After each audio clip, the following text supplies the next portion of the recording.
এই যুদ্ধগুলো এমনি এমনি লাগে নাই, এরা লাগায়, পেছন থেকে লাগায়। ওদের স্বার্থ কি? অস্ত্র বাণিজ্য। কি বাণিজ্য? অস্ত্র বাণিজ্য। ওরা যুদ্ধ বাঁধিয়ে রাখবে, জিয়ে রাখবে, যাতে করে অস্ত্র ব্যবসা করা যায়। অনেক সময় মুসলমান দুই দেশের মধ্যে যুদ্ধ লাগায় দেয়, দিয়ে অস্ত্রের বাণিজ্য করে। এগুলো কি মিথ্যা কথা বলছি না সত্য কথা বলছি? সরাসরি বলছি ভাই, কিছু করার নাই। এখন সরাসরি না বললে তো দেরি হয়ে যাবে। এখন জানা উচিত আপনাদের বিষয়গুলো। তো আমাদের ইন্টারপ্রিটেশন যে এটা হয়তোবা চলে আসতে পারে, চলে আসলে পরে বিশ্বের অবস্থা কি হবে সেটা ভাবতে হবে আমাদের। আরব রাষ্ট্রগুলোকে অস্ত্র শূন্য করে দেওয়া হয়েছে, নিজেরা অস্ত্র প্রডিউস করতে পারে না। এরা তেল দেয়, তেল দিয়ে কিছু ডলার পায়, ওই ডলার দিয়ে আবার ওর কাছেই অস্ত্র কিনে। আপনারা একটু বোঝার চেষ্টা করেন। যখন আমরা এগুলো পড়ছিলাম ইউনিভার্সিটিতে, তখন এগুলো বুঝতাম না। ইউনিভার্সিটিতে আমরা এগুলো ঝরঝরা করে মুখস্থ করেছি, বিশ্বাস করেন। এই যে ওদের অ্যালায়েন্স, পলিটিক্যাল অ্যাফেয়ার্স, এইটা ওইটা, এগুলো মুখস্থ আমাদের, কোনটা কোন সাল কী ছিল, এখনই বরং ভুলে গেছে। কিন্তু ইসলামের সাথে যখন এটা মেলানো শুরু করলাম, তখন দেখলাম যে বাপরে বাপ, গভীরে তো অনেক কথা আছে, এর শেকড় তো অনেক গভীর। মানে বিষয়টা বোঝেন যে আমি তেল বিক্রি করব শুধুমাত্র ডলারে, অন্য কোনো কারেন্সিতে না। মানে ধরেন যে এই ব্রিফকেস ভর্তি টাকা আছে, কী আছে ভাই? এটাতে ধরেন যে 1 কোটি টাকা আছে, আর আমি গেলাম আবুধাবিতে। কোথায়? আবুধাবি। তো গিয়ে বললাম যে শেখ, এই যেখানে এই ব্রিফকেসে 1 কোটি টাকা আছে, নট ডলার, টাকা, আমাকে 5 লিটার তেল দেওয়া যায়?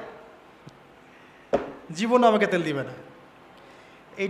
এই বক্সটা আমি নিয়ে গেলাম টাকার জায়গায় ডলার দিয়ে, শেখ আমার কাছে ডলার আছে 1 ব্রিফকেস, আমাকে কি এখন তেল দেওয়া যায়? অবশ্যই। কুল্লু খালাস, আসেন। অবশ্যই। ইয়া হাবিবি কুল্লু খালাস, আসেন তেল নিয়ে যান। হাবিবি বলবে তখন, আসেন তেল নিয়ে যান। এই যে শুধুমাত্র ডলার দিয়ে তেল কেনা বেচা করার চুক্তি, এর নাম হলো পেট্রো ডলার মনিটরি সিস্টেম। আপনি ডলার ছাড়া অন্য কোনো কিছুতে তেল কিনতে পারবেন না। গাদ্দাফি চেষ্টা করেছিল, মেরে দেওয়া হয়েছে, ঠিক আছে? তারপরে আরও অনেক কান্ট্রি, সাদ্দাম হোসেন ট্রাই করার চেষ্টা করেছিল, মেরে দেওয়া হয়েছে। এই চায়না, রাশিয়া এখন চেষ্টা করছে যে আমরা অন্য কারেন্সিতে তেল কেনাবেচা করব। ইরান মাঝখানে চেষ্টা করেছে আমরা সোনাতে তেল কেনাবেচা করবো, সোনা দিয়ে। ওই জন্য দেখেন ইরানের সাথে অলওয়েজ লেগে আছে, অলওয়েজ একটা ফিকশন লেগে আছে। আমি অবাক হব না যদি কয়দিন পরে ইসরায়েল ইরানকে হামলা করে, আমি অবাক হব না।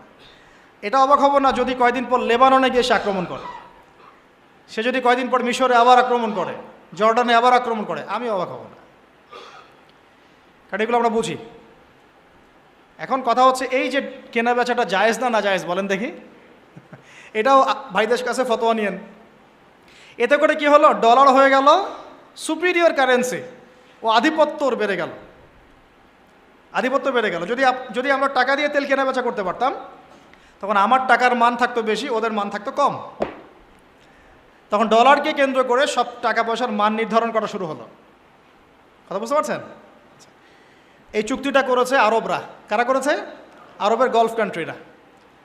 এর পিছনে একটা ঘটনা আছে। বাদশাহ ফয়সাল রাহিমাহুল্লাহ তিনি তেল বয়কট করেছিলেন, তারপরেই হেনরি কিসিঞ্জার এসে এই চুক্তি করেছিল।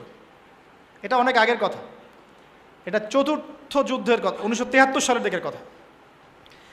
এখন এই তেলের উপর নিয়ন্ত্রণ তারা নিয়ে নিল ডলার দিয়ে। যেটা বলতে চাচ্ছি শুনুন, বুঝেন। আমি ডলার দিলাম আপনাকে। আপনার নাম কি ভাই? আপনার নাম কি? হ্যাঁ হ্যাঁ, সাকিব। সাকিব আল হাসান ভাইকে আপনি খেলা বাদ দিয়ে এখানে কি করছেন? আচ্ছা, সাকিব ভাইকে আমি ডলার দিলাম এক ব্রিফকেস, এবং তিনি তেলের মালিক মনে করেন। এখন ভাই আমাকে তেল দিলেন, তা আমি তেল মাশাআল্লাহ আমার দেশে নিয়ে গিয়ে বাংকার আছে, বাংকার, ওই বাংকারের নিচে তেল ঢুকে রিজার্ভ করে রেখে দিলাম, যাতে ভবিষ্যতে এটা কাজে লাগে। কারণ তেল ছাড়া তো বিশ্ব অচল। আপনি তেল ছাড়া এই বিশ্বে কিচ্ছু চালাতে পারবেন না। পারবেন? কিচ্ছু চালাতে পারবেন না, পুরোই অচল। তো এখন ভাই তো আবার অস্ত্রশস্ত্র তার কাছে নাই, সে আমার সাথে বন্ধুত্ব করেছে। এখন আমি তাকে বোঝাচ্ছি যে আপনার তো নিরাপত্তার জন্য অস্ত্র দরকার, আপনার আশপাশে অনেক শত্রু আছে, ইরান আছে আপনার পাশে, যদি হামলা করে আপনার শত্রুরা তো অভাব নাই, তাহলে অস্ত্র কিনতে হবে না আপনার? ও বলছে হ্যাঁ কিনতে হবে। তো তাহলে অস্ত্র তো আপনি বানাতে পারেন না, সেই প্রযুক্তি আপনার নাই। আমার দেশে অনেক অস্ত্র আছে, এগুলো আপনাকে দেই, আপনি ডলার দিয়ে এগুলো কিনে নেন। প্রথমে যে ডলারটা আমি ওকে দিয়ে তেল নিয়েছি, ওই ডলারটা আমি আবার ওর কাছ থেকে নিয়ে আমার অস্ত্র দিলাম ওকে।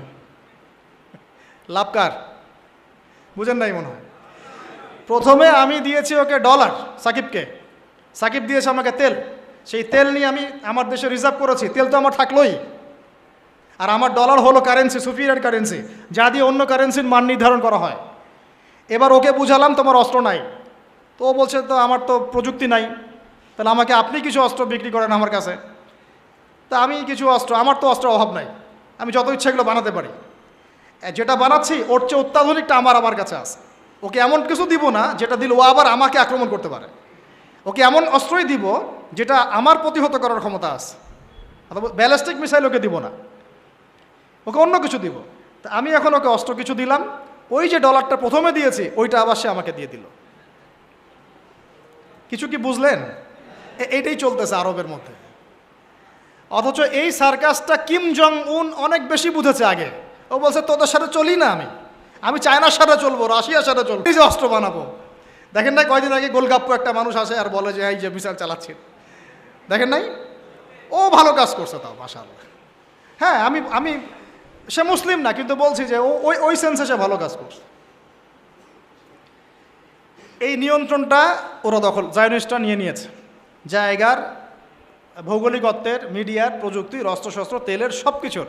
এখন আমাকে বলেন, তাহলে দাজ্জাল এখনও বের হয় নাই কিন্তু তার অনুসারীদের আজকে এই অবস্থা, তাহলে আসলে কি সময় খুব বেশি বাকি আছে না কম আছে? আস্তে আস্তে বিশ্ব এদিকে যাচ্ছে।